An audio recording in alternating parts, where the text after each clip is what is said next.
which quarterback coming out of college would you take first? You got Burrow, you got Tua with supposedly a clean hip. Herbert has a big upside. Jordan Love.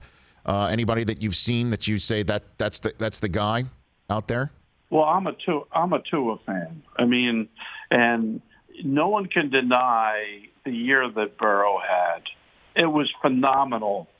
And not only did he play great, but he played great against all the good teams. He beat all those teams in the SEC West. And then they go through the tournament. They roll through that, including rolling over Clemson.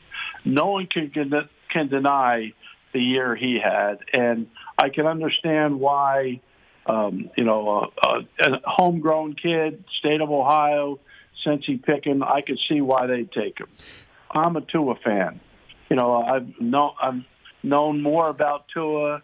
My kid had been at Alabama for a couple of years.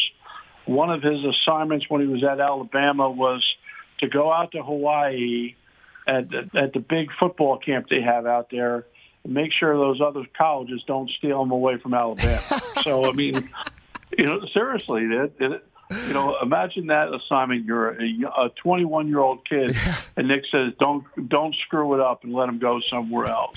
No pressure or anything like that, wow. But I'm a Tua fan. Well, I know what everyone in Alabama thinks of him, especially in that office in Tuscaloosa, and watching him play and knowing what they say.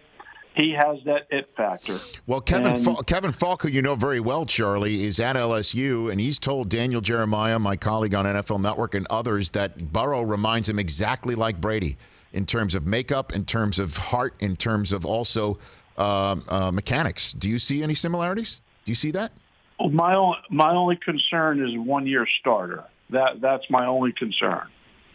When you've done it for a year, it's different than when you've done it for multiple years. So I love the year the kid had. I can't argue that. But Kevin, who I love, one of my favorite players that I ever coached, there's no reason for him to say that if he didn't believe that. Right.